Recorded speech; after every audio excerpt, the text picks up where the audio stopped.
Isso me parece um abrigo e a tua risada é tão gostosa de escutar. Se teu riso abre eu fecho, teu olhar é como flecha, não tem mais onde furar, mas arrumo uma brecha, em sua janela vejo um feixe, quanto a do carro fecha, se for a mão não me deixe, esperando aqui embaixo, bota o moletom e desce, gosto quando cê desce, desculpa uma hora desce, te trago de volta às 7, 80 são 20 vezes, ostentação em você, 70 mais não se aguenta, uma hora sempre 60. Eu quero te levar comigo no carro pra um lugar raro, onde que é caro tem outro valor. Abrigo no rádio, definição date se atualizou.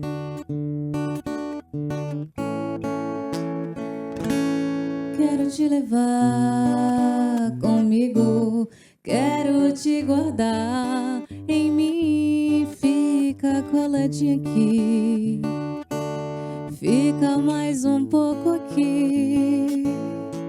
A gente se dá bem, é tudo natural quando eu tô contigo.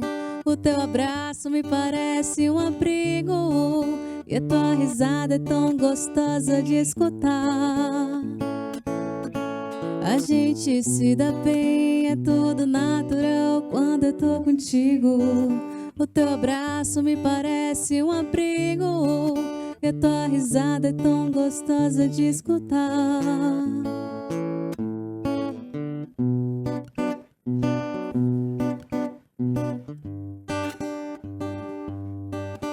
Muito bem, olha aí, olha, ao vivo, Jéssica. Obrigado, Jéssica. Sua participação aqui está sendo brilhante. A gente tendo uma interação aí com o nosso público fiel, pessoas aí no YouTube acompanhando a nossa programação. Jéssica, aí, uma artista local que tem feito sucesso aí em vários lugares aqui, não só do estado de Rondônia, mas do Brasil. Olha, está comigo aqui Williams Pimentel, uma figura política, uma pessoa que tem serviço prestado no estado de Rondônia, já esteve à frente aí da uma das pastas mais importantes, polêmicas e difícil, né? Você assumir uma pasta como a saúde pública, a gente sabe que a saúde pública é um problema eterno. A gente consegue minimizar, mas jamais acabar. Mas, Williams Pimentel, você que já foi candidato, você que já hoje ocupa um cargo de grande relevância, quais as ações que o governo federal tem feito em relação ao SUS, para minimizar esses impactos, esses indicadores que a gente vê crescente, mas eu acredito que você já tem dado aí uma contribuição significativa. Qual a importância e o que você tem feito a partir do momento que assumiu esse cargo aí relevante? Boa tarde, seja bem-vindo. Boa tarde, Ricardo. Eu quero agradecer a todo o comando da Rema TV pela oportunidade de nós estarmos discutindo propostas públicas, informando a população de avanços e ofertas de serviços que vêm a minimizar, vêm a poder acelerar a redução de tempo de espera nas filas. Na verdade, Ricardo, nosso telespectador da Rema TV, desse programa ao vivo, que é líder de audiência, pós-almoço de todas as famílias aqui de Porto Velho, em especial. Na verdade, o presidente da República, Lula, sempre tinha uma grande visão de se fazer um grande programa de governo, de uma política para diminuir as filas, o tempo de espera de pacientes do Sistema Único de Saúde, de cidadãos brasileiros, precisando de um diagnóstico de uma doença, de um exame de imagem para confirmar o diagnóstico, e o tratamento no todo. E nisso foi desenvolvido pelo ministro Padilha e que está sendo agora executado pela Agência Brasileira, que eu tenho a felicidade e a honra de integrar a equipe da diretoria de operações, e nós que estamos contratualizando essas 150 carretas que estão sendo distribuídas no país todo. Essas unidades móveis de assistência, elas estão divididas em 3 blocos.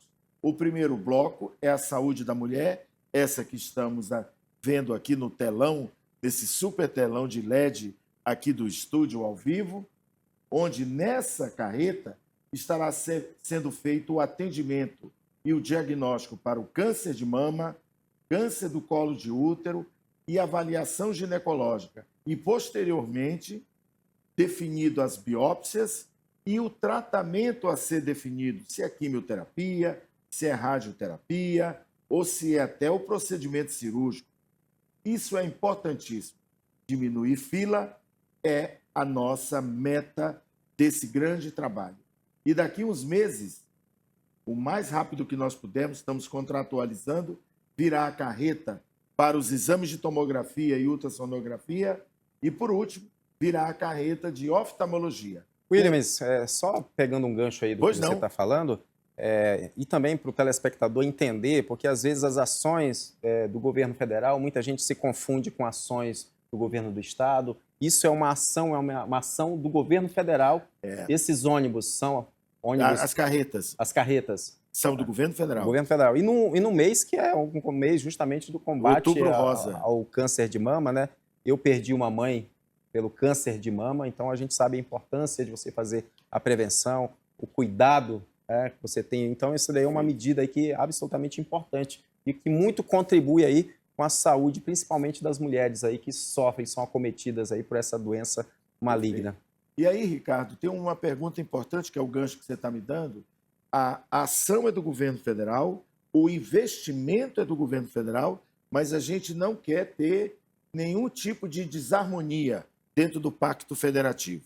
Nós queremos trazer uma unidade entre governos estaduais e prefeituras municipais. E o governo federal, vindo através dessa ação, através da agência, formar um grande tripartite de linha de cuidado para que esse paciente, esse cidadão, tenha o início do tratamento, tenha meio e tenha fim, dentro de uma harmonia e obedecendo uma fila de regulação onde esse paciente está em espera, está já aguardando há tempos essa linha de cuidado que nós estamos trabalhando em harmonia com a Secretaria de Estado da Saúde, com o próprio prefeito de Porto Velho, a Secretaria Municipal. Esse é o objetivo.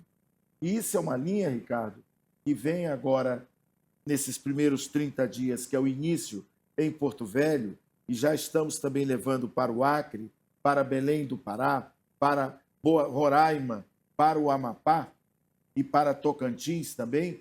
Nós queremos fazendo esse processo e fazendo avaliação. E na medida que vai se avaliando, vai se encaminhando a carreta para outra localidade, para outro município. A ideia é diminuir tempo de espera e o atendimento ser mais próximo do cidadão, o que for possível. Secretário, aliás, eu já estava acostumado com o secretário, você que tem uma vasta experiência com a saúde pública, né? Um administrador aí muito conceituado. Obrigado. Muito bem avaliado aqui por quem entende de administração. E como que você vê a questão da saúde pública aqui no estado de Rondônia? Você que já ocupou essa pasta, sabe dos desafios, né? Eu sempre falo, para quem está de fora, é muito fácil você querer medir a atuação de quem está lá na linha de frente, né? Mas a gente sabe das dificuldades, a gente sabe da questão orçamentária, a gente sabe da questão técnica, né? Muitas vezes falta de uma equipe técnica capacitada faz com que você não tenha acesso às linhas de créditos, aos recursos do governo federal. Como é que tu tem visto essa atuação e como que está sendo a parceria do governo federal com o governo federal e também com os municípios? Lá vem você fazer uma pergunta para me deixar de saia justa, né? Mas como eu sou um homem pronto, eu não fujo de uma boa pergunta. Na verdade, eu estou falando isso agora, não é como diretor da agência. Eu estou falando como um cidadão, como um gestor que trabalho desde os 16 anos, tanto no território de Rondônia, para todas as sequências de governadores, até eu ter me aposentado 3 anos atrás. Eu entendo que o serviço público de saúde, ele tem jeito. Ele tem jeito de ser eficiente, de ser resoluto, de ser ordenado, de ser organizado e ter fortalecimento para o profissional médico, enfermeiro, fisioterapeuta, a equipe multidisciplinar, tomar conta do paciente. E para isso tem que ter uma gestão com planejamento, com uma disciplina organizacional de liderança entre os escolhidos para os cargos importantes, um planejamento de compras sequenciadas, uma manutenção. Eu acho que a terceirização, a compra de serviços na rede privada, ela deve ser feita após esgotar a eficiência, a possibilidade de ser feito dentro da gestão com os funcionários que trabalham no sistema. Eu me lembro que a última folha de pagamento que eu assinei do Sistema de Saúde Estadual, nós tínhamos em torno de 13 mil trabalhadores. Então, quando você tem uma folha de 13 mil trabalhadores, você tem um exército que você pode ordenar, organizar, trazê-los para uma capacitação permanente, incentivá-los e dar condições para que eles possam executar. Eu acho que o único pensar de terceirização não é a melhor forma de se ter eficiência para um serviço que é uma garantia da Constituição no artigo 196, no artigo 200, no artigo que o controle social dentro da política pública de saúde coletiva, ele é fundamental. A gente aprende, e a academia nos ensina, que o novo formato de governança pública ele tem que ter um tripé, que é o tripé da ética, o tripé de você valorizar a mão de obra profissional e você ter a sociedade participando. Quando você tem esse tripé da meritocracia, da forma de você ter o planejamento e a condução da satisfação do cidadão, você fecha o ciclo da nova governança de administração pública. Esse é o meu pensar pessoal de gestor, de ter feito uma passagem com alguns êxitos, alguns sofrimentos, mas que eu tenho mais na minha conta, mais realização do que fracasso. Pimentel, a outra pergunta. Eu espero que eu tenha respondido. Não, respondeu. Sua pergunta que você me encurralou. Não, e de forma brilhante. Um questionamento que a gente tem presenciado no país, existe uma polarização, existe aí eu chamo de guerra ideológica, principalmente dos extremos, e muita gente acha que por Rondônia ser um estado predominantemente de direita, as ações do governo federal não chegam aqui, o que para mim acho que não tem nada a ver, né? A gente, na medida que você ganha uma disputa eleitoral, você não está fazendo políticas públicas para pessoas do seu viés ideológico. Você está fazendo a política pública para todas as pessoas, de uma forma geral. E como que as ações do governo federal têm chegado aqui em Rondônia, mesmo sendo um estado governado pela direita? Isso é um tabu, isso não acontece, negócio de revanchismo, negócio de beneficiar um estado que você tem mais apoiadores ligadas ao seu viés ideológico. É importante esclarecer para a população, porque às vezes as pessoas estão numa guerra que não condiz com a realidade lá em cima. Às vezes você está ali em conflitos, em discussões que na verdade não tem nada a ver, porque um grande gestor, ele sabe que ele foi eleito para fazer a coisa acontecer para todas as pessoas. Mais uma pergunta que a diferença, telespectador, que você que está me vendo agora ao vivo, é quando você tem um entrevistador que faz uma pergunta e deixa o entrevistado de uma forma que ele quer tirar de tudo que eu não tenho e que eu tenho. É o seguinte, a ideologia política ela é uma ideologia que você tem a concepção que você desenvolveu ou você foi doutrinado para que você possa colocar políticas públicas para o cidadão. Há segmento que defende uma forma de se fazer políticas públicas para a população e há outro segmento que tem outro entendimento, não só no Brasil, como em vários países do mundo. Agora, o que importa é que nós tenhamos o resultado para o cidadão. O cidadão brasileiro ele tem que ser feliz, o cidadão rondoniense tem que ser feliz, o cidadão porto-velhense. Eu acho que o estado de Rondônia, na sua trajetória ainda, podemos até dizer, jovial, ele não tem a capacidade de ter uma autonomia de desenvolvimento constante de investimento solitário. É preciso ter o governo federal, é preciso nós darmos a mão para recebermos grandes investimentos. Como foi feito, por exemplo, na recuperação da BR-364, no cemitério a céu aberto que tínhamos na entrada de Itapuã, que acabou. Como nós temos agora um novo investimento do governo federal na ponte que liga as duas cidades com a irmã, Guajará-Mirim, do lado brasileiro, e Guaiará-Mirim, do lado boliviano, onde o senador Confúcio está lá agora, nesse momento, em reunião com toda a classe empresarial, discutindo o projeto que vai se iniciar da execução dessa obra, um investimento de 500 milhões de reais, respeitando um tratado de Petrópolis de 120 anos atrás. Então, quer dizer, você percebe que o governo federal ele é um colaborador, um partícipe. E se fosse por isso, o presidente da República, por ter um pensamento que pudesse configurar uma eternidade dessa extrema-direita em Rondônia, não faria investimento na BR para reduzir as mortes, não faria um investimento modal em Guajará-Mirim, Guaiará, não faria o investimento das casas populares que em Cacoal foi inaugurada semana retrasada pelo ministro, não faria investimentos que está colocando para a própria capital da Policlínica, que é o investimento do Ministério da Saúde, que o nosso prefeito anunciou horas atrás, não faria investimentos para saneamento básico. Então, essa é a linha. Eu acho que nós temos que dar as mãos para as ações que melhoram as vidas das pessoas, que trazem a necessidade de desenvolvimento. Porque anteriormente, e eu acho que você acho que não tinha nem nascido ainda, a luz aqui em Porto Velho acabava às 10 horas da noite. Então, o programa de televisão que nós tínhamos, assistíamos a Buzina do Chacrim aos sábados, repetido, um mês atrás, lá na região sul e sudeste.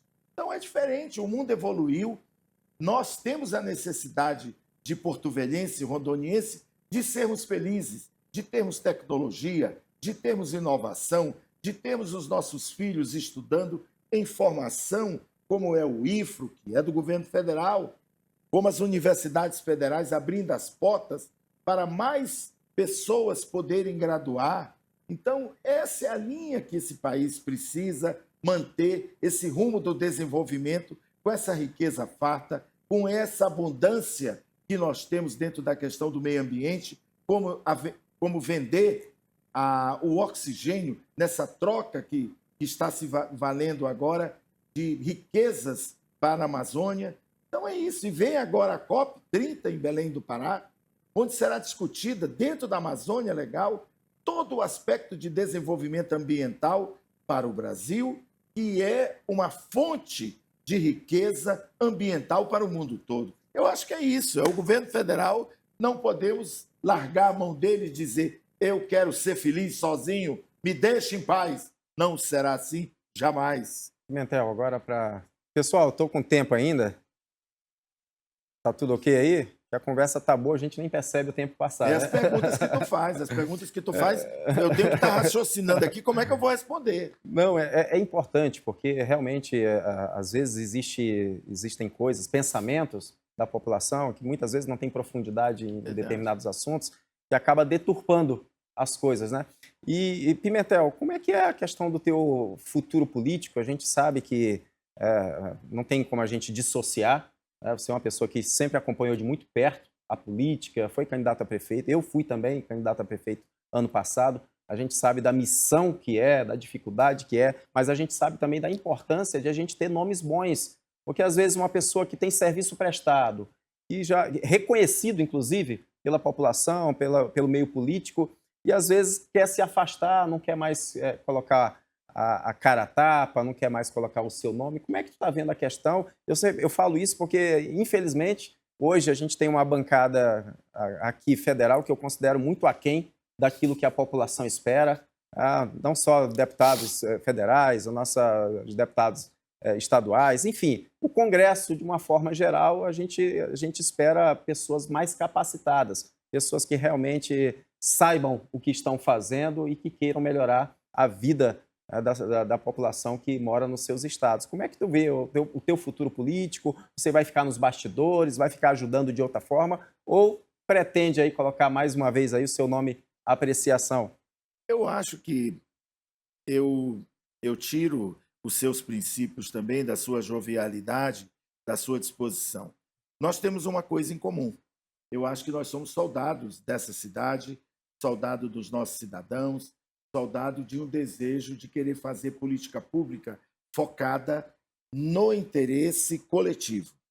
Eu acho que o grande dificultador que tem para nós deflagrarmos um processo de uma candidatura é que o poder econômico ele tem que ser maior fiscalizado, tem que ser mais adotado medidas que tenha esta possibilidade de pessoas que façam perguntas como você fez, porque tem uma intelectualidade, tem uma forma de pensar focada em uma missão para a população, como eu também me acho, que eu sou focado e eu acho que podemos fazer muito mais com uma política séria, focada no cidadão, focada em não agradar meia dúzia, em agradar o máximo de pessoas possíveis. Eu tenho essa visão e eu acho que se iguala muito à sua. Então, é nesse contexto que a gente tem que avaliar. Eu estou avaliando a minha missão na agência, designado pelo presidente da República. Eu estou no mandato como diretor da agência e estou zelando por esse cargo, não só pelo prestígio a nível nacional, mas a nível de uma missão. Você trazer saúde para lugares mais difíceis de acesso é uma satisfação pessoal. Eu me sinto realizado quando eu posso ter um instrumento que eu possa ser a possibilidade de melhorar a vida de pessoas. Então, é nesse propósito que eu não fujo de forma nenhuma de uma missão, de um desafio, de um grande embate. Eu acho que eu não descarto a possibilidade de estar à frente aí de um processo político junto com você. Eu quero até aproveitar que nós podemos até fazer uma dobradinha aí. Não, e eu acho né? você um excelente nome. Obrigado. Eu sempre falo que pessoas boas não podem recuar, não podem desistir, porque isso daqui é o futuro. O futuro do estado de Rondônia depende de pessoas boas que estejam à frente, imbuídas no mesmo propósito de mudar a vida das pessoas que mais precisam de políticas públicas, né? Então, por isso que eu perguntei, porque a gente sabe que a gente tem aí, tu acha que tu ainda está no MDB, né? Tô. É um partido aí que tem grande possibilidade aí de colocar pessoas aí boas, preparadas, que possam mudar a realidade aí do nosso estado, que é um estado grandioso, maravilhoso, um estado rico, mas que precisa de representantes aí com a envergadura, com a estatura que você tem e muitas outras pessoas boas também têm.